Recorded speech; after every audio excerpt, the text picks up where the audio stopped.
Kia ora team. Okay, so some of you saw my last video about the 3 things I learned as being a pharmacist, and you heard me say something about me being a personal trainer as well back in the day, which I was for a little period of time. We opened up a gym, a little PT studio, and I worked as a personal trainer in there for a few years just to try and basically help people make lifestyle changes actually. One of the things I learned as a pharmacist was getting to root causes important.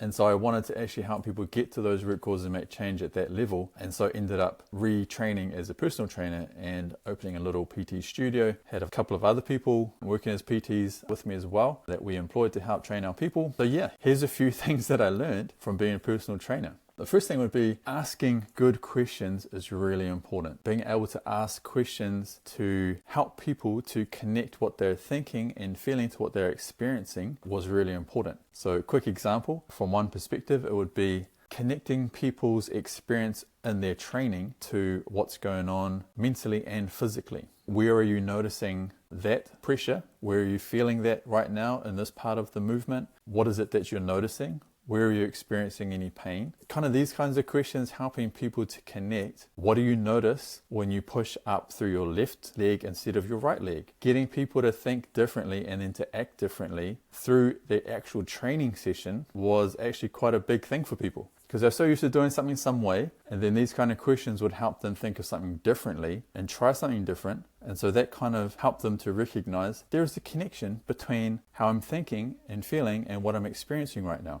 That was one of the things I learned. It's a really important connection. And if I could help people talk through what they were thinking and feeling, then it helped them. It helped them to not just work out physically, but mentally and emotionally at the same time. So the PT sessions that I was doing with people were not necessarily only physical workouts, which they were, but they were also a mental workout and an emotional workout, which is probably why people were happy to pay the amount that I was charging. So the whole idea of asking good questions is important from that perspective, I guess from a personal trainer to a client perspective. But if I go back now to the beginning of the interaction with a particular client, for example, haven't met them before, this is the first time I met them, we're kind of fleshing out their program for them. Asking good questions is super important because we need a clear goal and we need a clear pathway that they believe is going to get them to the goal, and clear actions that they can see alignment with on the pathway that lead to the goal.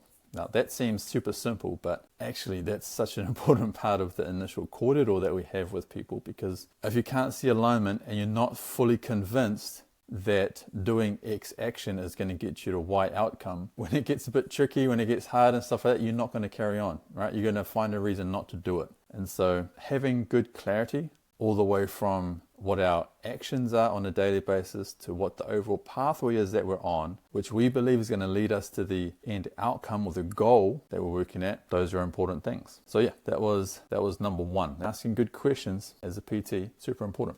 At the end of the program, asking good questions became important as well. Like sometimes it's 12 weeks, 16 weeks, 6 months, sometimes 12 months, So at the end of that program, asking good questions is really important as well. The example would be, what have you noticed that has changed about yourself over the last 12 weeks? What have you noticed that has been different? How have you noticed your thinking and feeling different about yourself and others in the last 12 weeks or whatever time period it was? What have you noticed that has changed? And so giving people the chance to talk through that, super important. So basically, one of the things that I learned being a personal trainer is that we've got to ask good questions and give people the chance to talk through what they're thinking and feeling to connect it to what they're experiencing.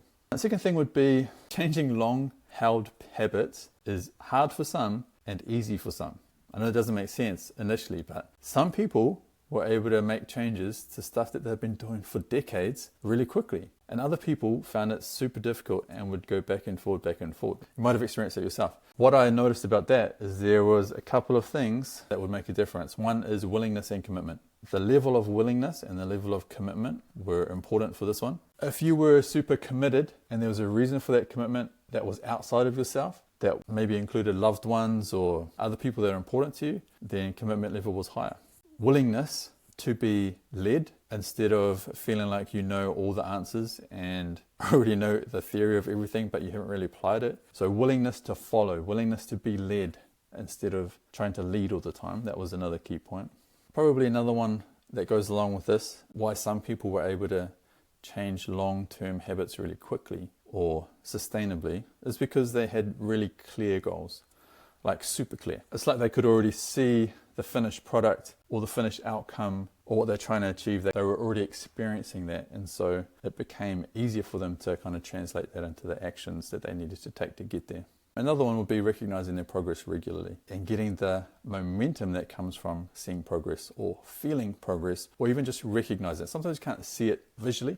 You can feel it sometimes, but you can't see it. And for some people, it was really that they just needed to understand that they needed to recognize it, as in appreciate it more often, instead of kind of negating it, which is kind of a common pattern for lots of us. We negate progress. Anyway, that's the second thing that I learned. The third learning for me as a personal trainer was that people actually wanted to talk more than they wanted to exercise. Now, this is interesting because for some people it's like, wow, they just want to keep talking between sets or exercises because they just want to have a longer rest, which is not uncommon. But people actually wanted to, I guess, answer more fully the questions that I was giving them, because I'd thrown out some pretty deep questions sometimes during sessions. And so they'd be like, hang on, I just need to think about that, have a little pause, have a little break. I'm like, you got to think about it while you're exercising. You can't just have breaks mid-set or in the middle of a superset that we're doing. And so people would actually be interested in the questions that I was asking, because the questions got them making different connections in their mind about things that were going on, things that they hadn't considered before, things that they were starting to make connections with that felt or seemed like they were not connected. And so when that stuff was happening, they'd want to keep talking about it. And funnily enough, that's how I ended up doing a lot of coaching. Ended up doing lots of coaching with people, because some of my clients were actually like, can we just book a session where we just talk and don't exercise, so then we can talk about this stuff that a little bit deeper or for a little bit longer. And so some of my coaching sessions eventuated from that, because people went from, this workout's great and everything, but I need to do something else.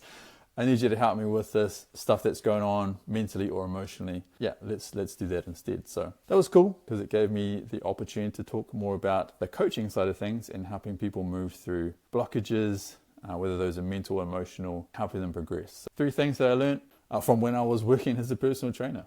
How good.